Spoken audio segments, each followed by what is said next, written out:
কথা কিসে ভাসে অজ্ঞান রহিত হে নরনাথ কিসে ভাসে অজ্ঞান রহিত মহারাজ তাহলে রাজ্য প্রজাবাসী ସମସ୍ତେ ମୌଳିକ ସୁବିଧା ପାଉଛନ୍ତି ତ ନିଶ୍ଚୟ ରାଜନ ଆପଣଙ୍କ ନିର୍ଦ୍ଦେଶରେ ଯେଉଁ ଯୋଜନା ମାନ ପ୍ରଜା ହିତରେ ଜାରି ଅଛି ତାହାକୁ ସୁଚାରୁ ରୂପେ କାର୍ଯ୍ୟକାରୀ କରିବା ପାଇଁ ଅନ୍ୟ ରାଜକର୍ମଚାରୀ ମାନଙ୍କୁ ମୁଁ ନିର୍ଦ୍ଦେଶ ଦେଇଅଛି ଆଉ ତାହା ସୁଚାରୁ ରୂପେ ସମ୍ପାଦନ ମଧ୍ୟ ହେଉଅଛି ମହାରାଜ ମହାମନ୍ତ୍ରୀ କଥା ଏକ କହିବାକୁ ଚାହୁଁଥିଲି କି କଥା ମହାମନ୍ତ୍ରୀ ପ୍ରକାଶ କର ଅବଶ୍ୟ ସେଇ କଥା କହିଲେ ଆପଣଙ୍କ ମନରେ ଦୁଃଖ ଜାତ ହେବ ଆଉ ଏହି ଅସମୟରେ ସେଇ ସ୍ମୃତିକୁ ଉନ୍ମୋଚନ କରିବାର ଧୃଷ୍ଟତା ମୁଁ କରୁଅଛି ମହାରାଜ ଆଜକୁ ଦୀର୍ଘ 2 ବର୍ଷ ହେଲା ମହାରାଣୀ ରତ୍ନାବତୀ ଆରପାରିକୁ ଚାଲିଗଲେ କିନ୍ତୁ ଆପଣ ଏପର୍ଯ୍ୟନ୍ତ ରାଣୀ ରତ୍ନାବତୀଙ୍କ ସ୍ଥାନରେ ଆଉ ଦ୍ୱିତୀୟ ପତ୍ନୀ ଗ୍ରହଣ କରିବା ପାଇଁ କାହିଁକି ମନା କରିଦେଉଛନ୍ତି ଆପଣଙ୍କର ଏ ରାଜବଂଶର ପୂର୍ଣ୍ଣଚ୍ଛେଦ କଣ ଏଇଠି ଘଟିବ ଆପଣ ଥରେ ତ ଚିନ୍ତା କରନ୍ତୁ ଏଇ ରାଜସିଂହାସନର ଉତ୍ତରାଧିକାରୀ ପାଇଁ ଆପଣଙ୍କର ଅନ୍ତେ କିଏ ହେବ ଏ କୋଶଳ ରାଜ୍ୟର ରାଜାଧିରାଜେଶ୍ୱର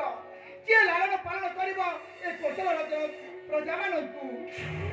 এই কথা ଥରେ ବିଚାର କରନ୍ତୁ ରାଜନ এই କଥା ଥରେ ବିଚାର କରନ୍ତୁ ଈଶ୍ୱରଙ୍କ ନିର୍ଦ୍ଦେଶ ମୁଁ ତାହା ଅବଶ୍ୟ ମାନିବାକୁ ହେବ ମହାମନ୍ତ୍ରୀ ମୁଁ ରାଣୀ ରତ୍ନାବତୀ ଜାଗାରେ ଆଉ ଅନ୍ୟକୁ ଧ୍ୟାନ ଦେଇପାରିବି ନାହିଁ ମହାମନ୍ତ୍ରୀ ହେଲେ ତୁମ ପୁତ୍ର ଚନ୍ଦନକୁ ମୁଁ ନିଜ ପୁତ୍ର ଭାବରେ ଦେଖି ସାରିଛି ମହାମନ୍ତ୍ରୀ ତାକୁ ରାଜଭାର ଦେଇ ତୁମ ପୁତ୍ର ମୋର ବି ତ ପୁତ୍ର ମହାମନ୍ତ୍ରୀ ତେଣୁକରି ମୁଁ ନିଷ୍ପତ୍ତି ନେଇଛି ଚନ୍ଦନକୁ ହିଁ ମୁଁ ପୁତ୍ର ଭାବରେ ଦେଖି ଆସୁଛି ମହାମନ୍ତ୍ରୀ ସେଥିପାଇଁ ତାକୁ ମୁଁ ବିଦ୍ୟା ନିମନ୍ତେ ତାକୁ ପାଠ ପଢିବାକୁ ଦୂରକୁ ଭେଟିକି ପଳଉଛୁ ଆପଣଙ୍କ ଉଦ୍ଦେଶ୍ୟକୁ ବୁଝିପାରୁଛି ରାଜା ତଥାପି ଏ ସମୟରେ ଆପଣଙ୍କୁ କଷ୍ଟ ଦେଇଥିବାରୁ କ୍ଷମା ପ୍ରାର୍ଥନା କରୁଛି ରାଜନ କ୍ଷମା ଚାହୁଁଛି ହୁଏତ ଆହୁରି କଥା ମଧ୍ୟ କହିବାକୁ ଚାହୁଁଥିଲି ଆପଣଙ୍କର ପୂର୍ବପୁରୁଷର ଐତିହ୍ୟ ଗୌରବ ଆହୁରି ମଧ୍ୟ ଆପଣଙ୍କର ଯଶ କୀର୍ତ୍ତି ରହିଅଛି ସମଗ୍ର ବିଶ୍ୱରେ କାହିଁକି ଏଇ ସବୁ ଘଟଣା ଘଟୁଛି ଆପଣ ଟିକେ ହେଲେ ଅନୁଭବ କରିପାରୁଛନ୍ତି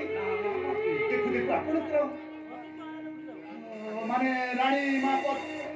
ରତ୍ନାବତୀ ଧାମ ସମ୍ପନ୍ନ କଲେ